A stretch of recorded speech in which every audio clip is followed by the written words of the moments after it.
Hi guys! In this video, I'm going to share my 2026 credit card strategy, what cards I will be using, what cards I'll be cancelling, and more importantly, my principle behind my credit card strategy which you can use for your own life. I started using credit cards since 2007 to 2008 and I will share more in a while about why I love credit cards. If you are feeling confused or tired because there are just so many credit cards and you don't know which cards to use, and there are also many card changes, nerfs and buffs, but by the end of this video, you will know how to evaluate your own cards, decide what to keep or cancel or apply, and build a simple low-stress setup that still lets your everyday spending unlock meaningful things like travel, like lounge access, even as your income or lifestyle changes. But before I get into the actual cards, I wanted to share a bit of context about why I see credit cards the way I do. You see, when I was in university,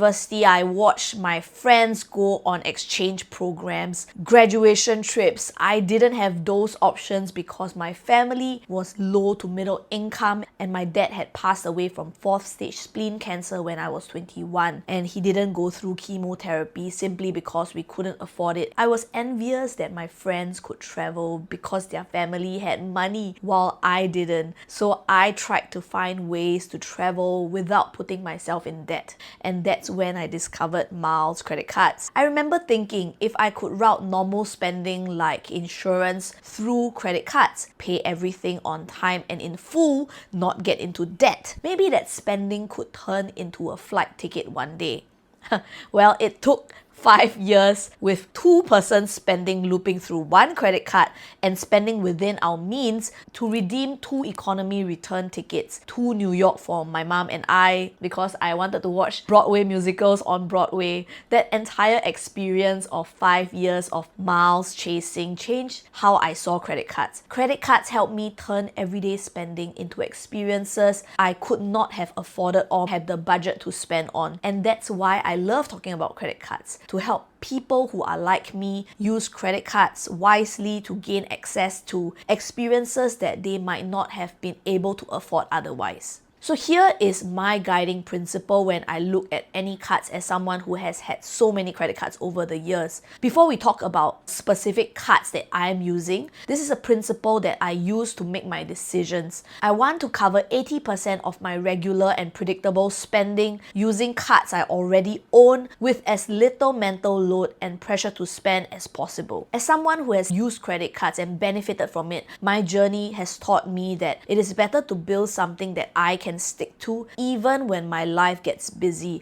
I like cards that I can turn to without overthinking or checking merchant category codes. A quick disclaimer, I carry many cards because it's a game to me and it's fun to me, but you do not have to carry this many cards, especially if your brain space or your life just doesn't allow it. This is just what works for me, and I'll explain to you why I like these cards. And with that principle in mind, let me show you the first and probably biggest change which many of you have been asking me about. If you've watched my previous video, you'll know that I use the Maybank Family and Friends very heavily. It has been my workhorse since last year. Previously, you needed to spend $800 a month to earn 8% cashback across 5 of your chosen categories. But as of January 2026, the minimum spend to unlock that 8% cashback has effectively doubled from $800 to $1,600 a month. So if you only spend $800, your cashback rate drops to 6%. So should I still continue using this card at 6%? Actually, it's not too bad as a 6% cashback card. But here's a check that I recommend that you do before you decide whether to keep using this card. So I went into my banking app and I took my monthly cashback earned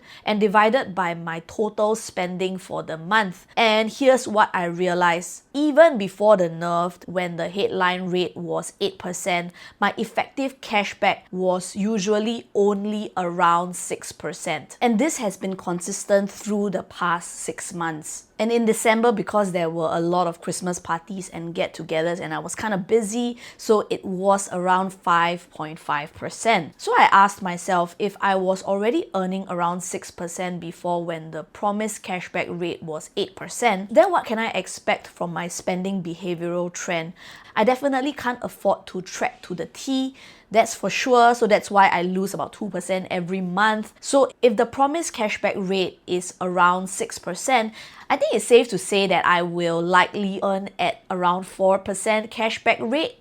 No shame, just honesty, right? At 4% cashback rate, it is actually better to use no minimum spend required 4 miles per dollar credit cards, because 4 miles per dollar is around 5% cashback. Of course, we are also still going to have some error between ideal and actual, but I think the no minimum spend required cards help to reduce any pressure to spend. So for me, Maybank Family and Friends is not really worth it anymore. If you want to consider a possible cashback alternative and not use miles cards like me, then DCS Flex Card gives 6 to 8% cashback for $600 of minimum spend for 2 broad categories, online and contactless. It's simpler and more rewarding. And I'll put my review in the link in the description below so that you can refer to, because sometimes credit cards nerf very often, and by the time you watch this video, it might actually have changed already. If you have found my video useful so far, would you be so kind as to like and subscribe? It would really go a long way to help this channel remain sustainable. Alright, so here is my current setup grouped by 80% of my regular predictable spending patterns using the cards that I already own. The first one is online spend cards.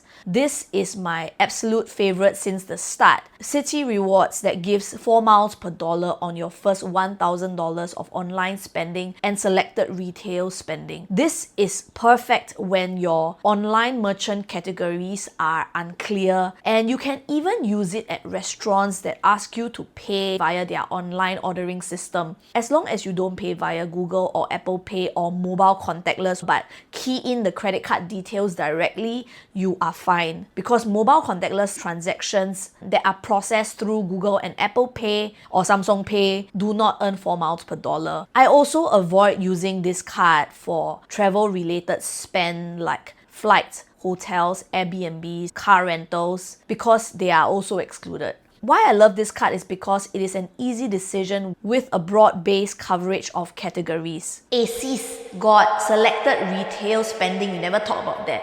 Yes, I actually would not prioritize using this card on selected retail, because for me to remember what is under the selected retail category, it's just too much work. Especially when I said that my criteria is as little mental load as possible. But if you have time and if you have the capacity to, feel free to. If you do not have this card as a new to bank credit card holder, you can check out my review on how to best optimize this card. And if it sounds great for you, then feel free to sign up via my review, where you will also be able to see the latest sign up rewards as well as the instructions that you need to follow in order to get your sign up bonus. And if you have any questions, join my Telegram channel where I can answer your questions with regards to sign up, because it would pain my heart if you don't get your sign up rewards. The other card that I use for online spend is DBS Women's World Mastercard, primarily for online spending including flights, hotels, Airbnb, car rentals, where you can earn 4 miles per dollar on up to $1,000 of online spend. You can see why I prefer broad-based coverage cards, because they have very little to no mental load and the chances of getting it right is a lot higher. The only downside is that the DBS points that you earn on the DBS Women's World Mastercard, they expire every year, which is why I highly advocate holding the DBS Altitude card as well. This is a very strategic move, not to earn more miles, but to waste fewer. I'll use my card as an example. My card anniversary is September, so around August, I will usually do a bulk transfer of all my points as much as possible from DBS Women's World Mastercard to my KrisFlyer account. Assuming now is August 2026, I see that I have 9,561 DBS points under this card. It does not make sense to transfer just 2,847 points that are expiring in September because every single transaction incurs a transfer fee of $27 and I have to transfer in blocks of 5,000. So it will be 5,000, 10,000, 15,000. So whether I transfer 5,000 or 100,000 points, I still incur the same $27. So the higher amount I can transfer, it would be perfect. So if I just hold DBS Women's World Mastercard with this amount of points, I can transfer 5,000 DBS points max because I don't have enough for 10,000 points. However, if I hold the DBS Altitude card, I can actually transfer 439 points from DBS Altitude and the rest of the 9,561 points from DBS Women's World Mastercard and pay one single transaction fee. Because even though the DBS Altitude points are non-expiring and I don't need to transfer them out, but they help me empty out my DBS Women's World Mastercard points, my cost per transfer is lowered and there is no risk of points expiring in my DBS Women's World Mastercard. If you are new to DBS, I would highly recommend to apply for the DBS Altitude card before you apply for the Women's World card because the DBS Altitude card has sign-up offers while the DBS Women's World Mastercard does not. I'll put the review below so that you can see the sign-up rewards. The second category of cards that I have is the contactless spend card. I use the UOB Preferred Platinum Visa card, which gives me 4 miles per dollar on contactless, as well as selected online spend on up to $600 for each category. Even though it does give me 4 miles per dollar on selected online spend based on certain merchant category codes. Because, like I mentioned, one of my principles is that I don't want any mental load, so I tend not to use this card for that. Take note that you should not use the physical UOB Preferred Platinum Visa card.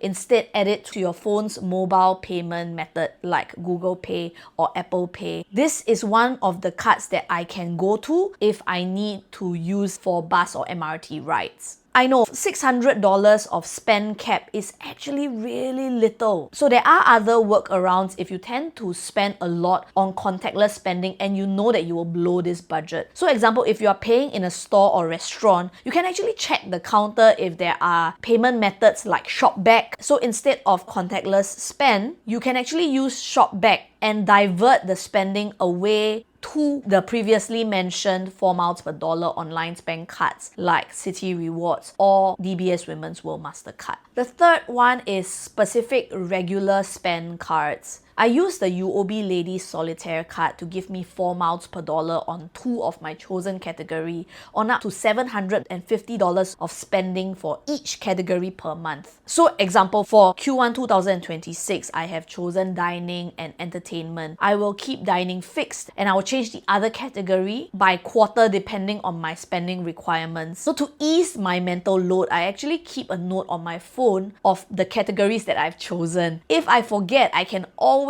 message UOB Chat Assist to ask them for my chosen categories for the quarter. The next card would be the DBS U card, specifically the Amex version. And I use this mainly for U merchants: Gojek, Food Panda, Giant, Simply Go, and Singtel bills. It gives me up to 18% cashback or 10 miles per dollar on up to $800 of spend per month on U merchants. So I use the Amex version right now, not the Visa, because the Visa no longer works with the Singtel kiosk and I need to pay Singtel bills. Since I only use within the U ecosystem, whether I hold Amex or Visa, it doesn't really affect me. Number 4 would be the predictable recurring spend. I use HSBC Revolution for gym memberships, ride-hailing services, and taxi bookings. I literally put them as my default card so that I don't have to think about it. The next category would be overseas spend. For that, I use Mari credit card, which gives 1.5% cashback on up to $1,500 of spending per month. Especially now that Trust Cashback Card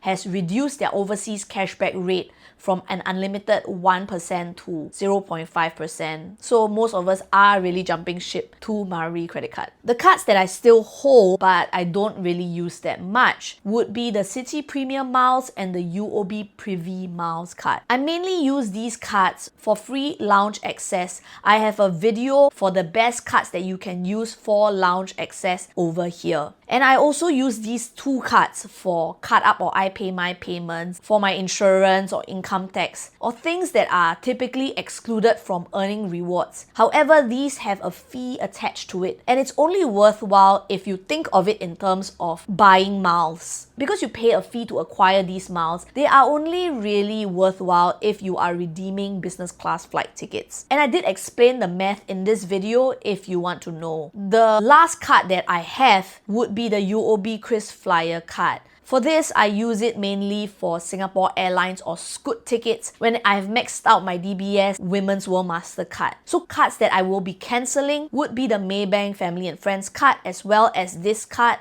which is the Amex Platinum Charge card. This card gave me unlimited lounge access, which was really nice, but the annual fee is extra $1,744 and the benefits have reduced a lot since my last video. So I'm likely not going to renew it unless maybe they do something special lah. Final thoughts. If you are starting out on your credit card journey, I highly recommend that you watch this video on my ultimate guide to choose a credit card at every stage of your life. Look through my consolidated list in my Telegram channel or my website under the best cards for section to help you narrow down the cards that you should be looking at. Then read my card review where I literally put my brain inside and I teach you how best to optimize or maximize each card. But if you are like, I don't want to do this and I'm not motivated to do this, I can help you with that via a one-to-one consultation call, which you can book via the link below. Thank you for watching and I'll see you in the next video.